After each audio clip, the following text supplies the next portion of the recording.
भगवान विष्णु का वैकुंठ धाम कहाँ पर है? जय श्री हरि। दरअसल एक बार माँ पार्वती ने भगवान शंकर से विष्णु तत्व को पूछा था। पद्म पुराण के अनुसार भौतिक और आध्यात्मिक जगत के बीच में विराजा दिव्य नदी है। इसके नीचे की ओर असंख्य ब्रह्मांड हैं और ऊपर की ओर असंख्य दिव्य लोक। विराजा के परे परे वैकुंठ धाम की स्थिति है। वह विष्णु तत्व इस प्रकार है। वैकुंठ लोक में साकेत नगरी है। इस नगरी को अयोध्या भी कहा जाता है। यह लोक की स्थिति विरजा के अति परे हैं। श्री कृष्ण अपने प्रेमी भक्तों को वैकुंठ लोक लेकर गए थे। महाउपनिषद मुद्रल उपनिषद आदि के अनुसार सृष्टि के आदि में श्री हरि ही थे। उस समय केवल वही थे। वैकुंठ धाम अनेक जनपदों से व्याप्त है। श्री भगवान उसी में निवास करते हैं। वह रत्नमय विमानों तथा मणिमय महलों में व्याप्त हैं। उस धाम के मध्य भाग में दिव्य नगरी साकेत है। वह चार दीवारों और ऊंचे दरवाज़ों से घिरी है। उनमें मणियों तथा स्वर्ण के चित्र बने हैं। उस नगरी में 4 प्रवेश द्वार हैं। चंड आदि द्वारपाल, कुमुंद आदि दिक्पाल उसके रक्षक हैं। पूर्व में चंड प्रचंड, दक्षिण में भद्र सुभद्र, पश्चिम में जय विजय, उत्तर में धाता और विधाता द्वारपाल रहते हैं।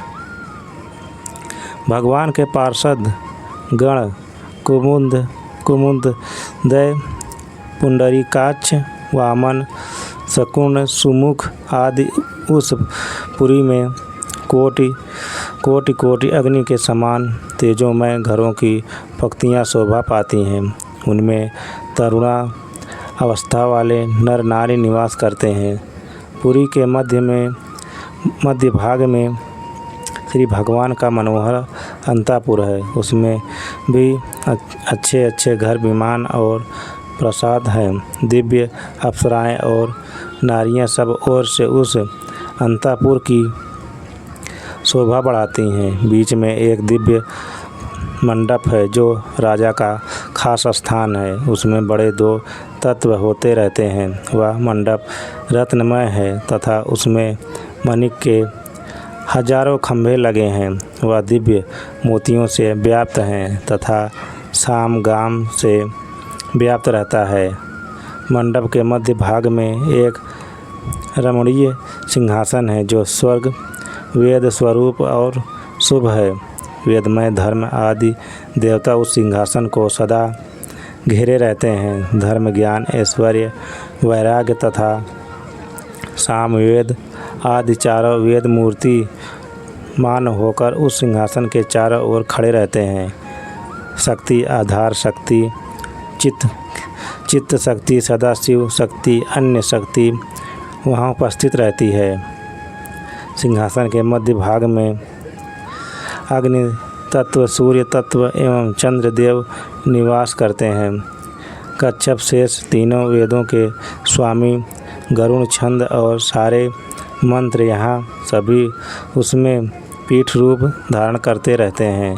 यह दिव्य योग पीठ कहा जाता है। उसके मध्य भाग में अष्टदल कमल है जो उदय कालीन सूर्य के समान कांतिमान है।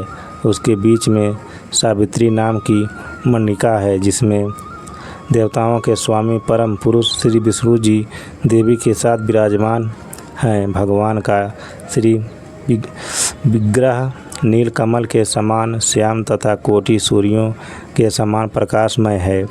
वे तरुण कुमार से जान पड़ते हैं। सुंदर 4 भुजाओं में शंख चक्र आदि आयु शोभायमान हो रहे हैं। श्री कृष्ण के विग्रह पर पीताम्बर सुशोभित है। वे दिव्य कमलों को धारण किए हुए हैं। उनके बाल घुंघराले हैं जिनमें परिजात व मंदार पुष्प शोभा पाते हैं। गले में कोटि सूर्यों के समान तेजोमय कौतुक मणि धारण किए हुए हैं। आठों दिशाओं में अष्टदल कमल के एक एक दल पर क्रमशः विमला, उत्कृष्णी, ज्ञाना, क्रिया, योगा पर सत्या तथा ईशाना या सभी हाथों में श्वेत रंग के दिव्य चावल लेकर भी भगवान की पटरानियाँ सेवा करती हैं। उनके दोनों ओर भूदेवी तथा लीला देवी विराजमान हैं। इस तरह श्री भगवान त्रिपाल भी भूमि में श्री देवी के साथ निवास करते हैं। श्री हरि के धाम को सूर्य, चंद्र आदि प्रकाशित नहीं करते।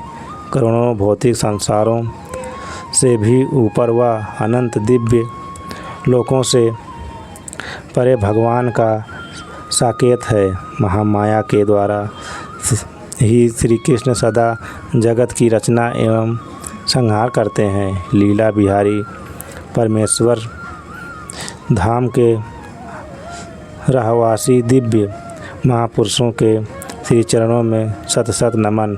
राम एवं परतत्व श्री रामो ब्रह्मा तारकम सकेत से श्री भगवान कभी आवे जावे नहीं, विराजा नहीं।